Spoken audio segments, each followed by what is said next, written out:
Now, the internet is a wonderful resource, but there are dangers that children should be made aware of. Having open communication with your child around internet safety is one of the best ways to help your child navigate the online world safely.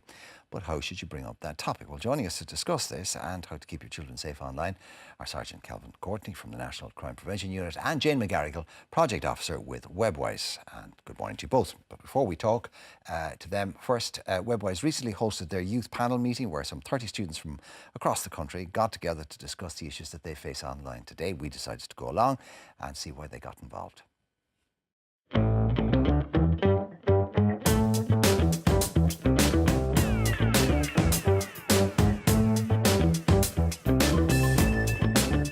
I got involved with Webwise because I thought that educating myself and becoming aware with safe internet would be not just beneficial to myself but to my school community. Social media plays a huge part in young people's mental health.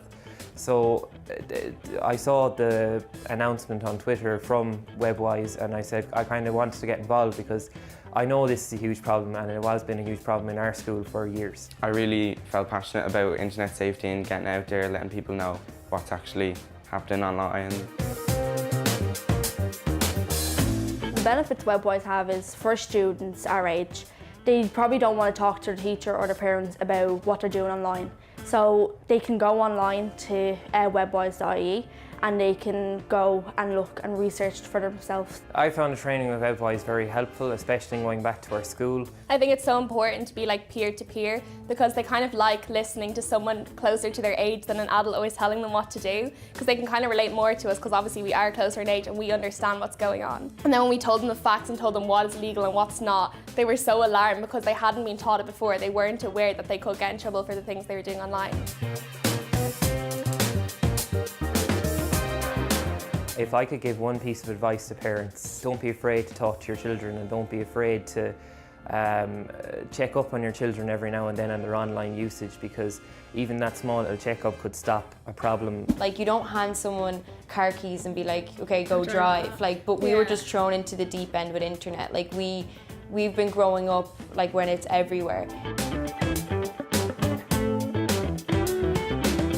The schools are actually really getting involved. The whole Department of Education is starting to really get in there and take on like Webwise's resources and other resources on safer internet and stuff. So I think it is becoming more talked about, but it's not really talked about enough.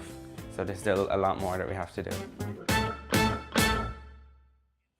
And as I said, we're joined by Calvin Courtney and Jane McGarrigle. Calvin, welcome as always. Jane, nice to meet you for the very first time. We were saying this a little earlier on, or Ciara and I were, sort of half in joke but wholly in earnest, Jane, that there was a time when the birds and the bees conversation was, you know, one of the more difficult things that parents had to do with their kids. The modern equivalent of that now is the online conversation, what are you doing? Who are you doing it with? How long are you there? Let's have a little talk about this. And I've got four, and I've tried to have it at various times and with various degrees of a lack of success, it has to be said. And they instantly go, "What do you want to know?" They feel like they're being investigated, interrogated. They feel like I'm intruding. They feel like I'm invading their privacy. So, and also, I'm nowhere near as knowledgeable about it as they are. So, help. Okay, so, well, I think a lot of parents feel like that. A lot of parents can maybe perhaps feel a little bit overwhelmed by the technology, or maybe feel, like you say, their kids know more than they do about the internet. What I would say there is we have a wonderful resource available on our website. It's called webwise.ie/parents. And there's a section on that website called Talking Points, and that offers parents some really helpful conversation starters to give them a little bit more confidence to feel that they can sit down and have a chat with their child. I think it's really important that parents engage with their children and engage on a regular basis to find out what they like doing online, so that they create a relationship where if something happens to them online, your child may feel more comfortable coming to you if they experience a problem online. One of the things that I did that worked to some extent for me was that I pretended to be a bit more ignorant about it than I actually was, and like, how do I do this? And they're very happy to help because it changes the kind of balance of power, so to speak. Yeah. Is that one of the things that you would advise? That's a really good idea. So anything that you're taking an interest in their lives online, the internet's a huge part of what young people do and how they live online. So it's really important to be involved in that and to engage in that. And the more you do that, the more comfortable your child will feel. But I mean, they are digital natives, right? So Yeah. this is effectively a first language for them, whereas it is not for us. But okay, so you can engage in general conversation, but parents want to know the specifics of what it is their kids are doing.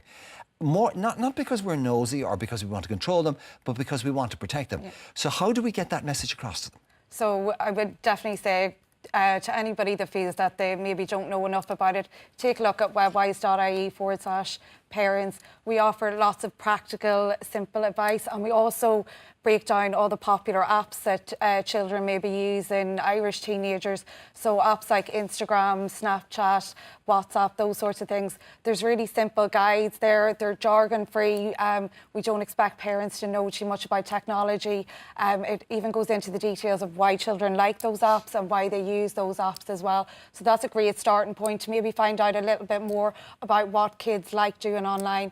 And then once parents have had a look at that, then they can maybe feel a bit more comfortable talking to their child about their internet use.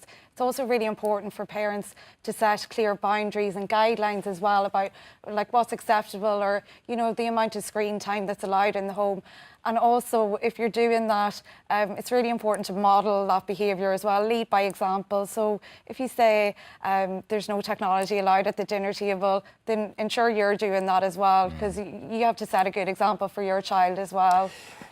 Calvin, we obviously as parents we want to protect our kids, but also we want to protect our kids from themselves, not just from external dangers, but from the dangers that they can get themselves into because they're on all the time. So therefore, they can be doing things that are wrong. They can be breaking the law. Yeah, I mean, you were talking about being native speakers, I suppose, in that world, and what we're seeing is that teenagers would try to almost like they're showing off their skills, their coding skills, and they have a choice. They can go down one road where they're saying, look, this is the path I'm going, which is going to lead to a computer program or whatever, making a difference in society, that sort of way. Or they have the other choice where they can show off and they can say, look, do you know what, I can get in here, I can hack into a system here, or they could be taken advantage of, whereas they might be able to create malware, ransomware, that sort of stuff, or worse, DDoS or denial of service programs that could affect whole companies, their information systems completely.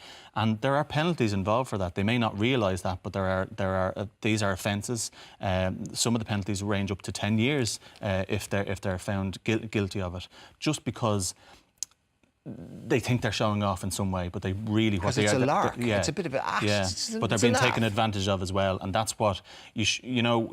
I know Europol are running a thing on their website. It's an ad where two parents are downstairs and they're talking about how brilliant their son is. He's up on the computer all day and he's saying he's doing great work, but really what he's doing is he's getting involved in some sort of criminal activity. And cybercrime is worth billions each year, and organised crime groups are taking advantage of young people like that. As you said, there's huge advantages on the web. A lot of people are making, doing good things online, but it's just the dangers that we need to let people know about. And the likes of Webwise, it does great work there. Yeah, well, I mean, it's a huge and it's a vast topic. Just Jane, where do people start? Is Webwise the place for parents who are going, I'm overwhelmed by all of this, I need to get a start somewhere? This will guide me by the hand through this and get me started with my kids. It's a great place to start for anybody that wants to start a conversation with their child. There's really helpful videos on the website as well. So we actually work with experts in this area. We work with parenting experts, education experts. So there's videos and advice articles on how to manage screen time, how to deal with cyberbullying, and even some of the more sensitive topics as well, which, you know, we can maybe try and avoid. So things like sexting or image sharing, there's information and practical advice on how to address that and how to protect your child. The internet's a wonderful place, and really what our role is, we want to empower young people to make the most of their time online and to navigate the online world in a safe and responsible manner. Well, there's a very old quote that says, "Beware ye who gaze into the abyss, for the abyss also gazes into ye." And it's all very fine saying, kids, look, the world is there in your phone, but also the world is looking at you, and the world is a very big and dangerous place. And if you don't know how to handle it, you could be in trouble. Kelvin, we're going to see you a lot during the summer. Would you want to talk about the summer safety thing Yeah, just very quickly? we're running a summer safety campaign basically to try and reduce burglaries, to reduce crimes against the person. You'll see us up if you want to come up to Bloom, come up and have a chat with us. We'll give you some advice there, but keep an eye out around your own local Garda station. You'll be able to see lots during the summer. OK, and for any parents at home or adults who have been feeling overwhelmed and that they're sort of way behind the curve where their kids are concerned, on the internet, webwise.ie. Thank you both very much indeed. Right.